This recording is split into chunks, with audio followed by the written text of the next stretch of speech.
Hey, it's Glenys here. Today I'm talking about jumping distances for beginner riders. Now, when I talk about jumping distances for beginner riders, completely different to training a young green horse, especially like a competition horse. So a beginner rider horse should be one that does the minimal. You know, they might be an old competition horse that used to be quite extravagant in their movement, that would calm and bascule over a fence and, you know, put in lots and lots of energy. But a jumping lesson or jumping horse for a beginner rider should be a very honest horse, very even paces, and should pretty much do the minimal. Yes, I need to get over that, you know, small fence, but I'll just calm and I'll just go over it just with the minimum of effort, okay?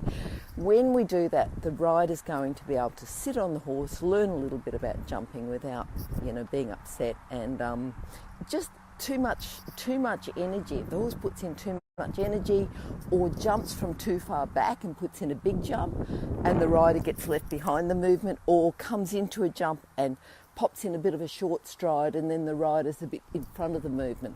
Both those things we're trying to avoid. So if we set up the correct jumping distances, then it should be a lot easier for the horse to go over, for the rider to just follow. Okay, so there is a difference between training competition horses and training beginner riders. We talked in our jumping, in our trot pole lesson, about a competition horse, you know, standard is between 1.2, 1.4. But we also talked about when you're teaching beginner riders on school horses, those distances become much shorter. And if you teach ponies, you might even find that they come in less than 1 metre, okay? So your standard, if you think of your standard for a competition horse, might be a bounce. That's a trot approach into a bounce, might be 3 metres. So if you take the 1.2 to 1.4 trot stride going into a 3 metre bounce, you can see that the canter stride or the bounce is just a little over twice the distance. Okay, so say in round figures, you've got a trot that's about a metre, let's say a metre. Okay, so you'd come in and say, right, trot poles are set up a metre apart, and if you don't know how to do that, just go back and listen to another chat that we did about trot poles and trot pole distances and how to set them up. Just as a very quick guide, if you set up your first pole and your fourth only, not 4 poles together, but just your first and your fourth, your horse should be able to put in 3 very even trot steps. Or if you set up your trot poles correctly, your horse should come along and trot in the middle, the back legs going where the front legs have left off, just in the middle between the poles.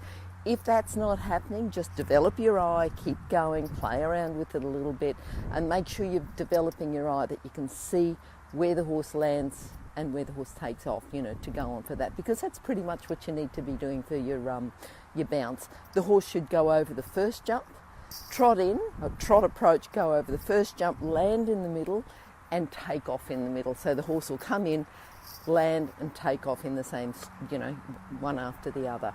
And for an easy distance for your horse, that's what you're looking at.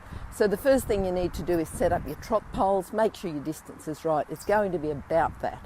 Now your trot pole, when you approach your canter from the trot, it's going to be a lot different from approaching and being in canter. Your canter is going to develop into longer strides as you go on, okay? So, you know, canter, say for a competition horse, you know, might be 3.6 that you're working on, and it's come in from trot into a 3 metre stride. So then it would develop into a 3.6 metre stride. Okay, and it's the same with the canter. So you come in, you've got your trot pole set up your bounce about twice and a bit more what your trot pole distance is. Then as you go in, and say if you set up a grid, you might have a bounce and then a 1 non-jumping stride. So the horse will approach the grid in trot, the bounce, then will go jump, and the horse lands in the middle. That's where you've got your, you know, twice plus a little bit. Then as you go, say for a 1 non-jumping stride, your horse will go jump, canter, jump.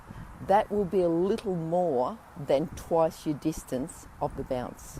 If your horse went on to do two non-jumping strides, so it might be a little more, but you wouldn't want to go too much more per stride for your 3. Okay, so just play around with that. You're really looking at developing your eye, looking at the horses you've got, looking at the riders, because you might find that if you've got a more confident rider, the more confident rider will push that horse out a little bit. Come on, mate, let's do some more. And it might bring a few memories back of, being ridden by a more assertive, more confident competition rider, and the horse might exert a little bit more energy. So those distances will change. But I think with your shouldn't be non-confident, because they should be confident enough to jump. But with your rider who's just learning about jumping, just keep developing your eye. Look at your trot pole distances, and of course keep your jumps very small, just while you're developing your eye. And if you can learn with some more confident riders that don't mind if you make a little bit of an odd mistake and the horse comes in and jumps a bit big or puts in that little short stride, then your more confident riders are the best ones to learn with. Okay, Glenys Cox here, signing off from Horse Chats, where we do podcasts with international industry experts, equine industry experts, and also International Horse College, where we've got 6 instructor courses from $62 a week. Remember to like this post, share the post, and if you've got any more questions, that question was one that was emailed into me, but if you've got any more questions, put them at the bottom of the post and we'll do another chat on those. Okay, thanks, bye.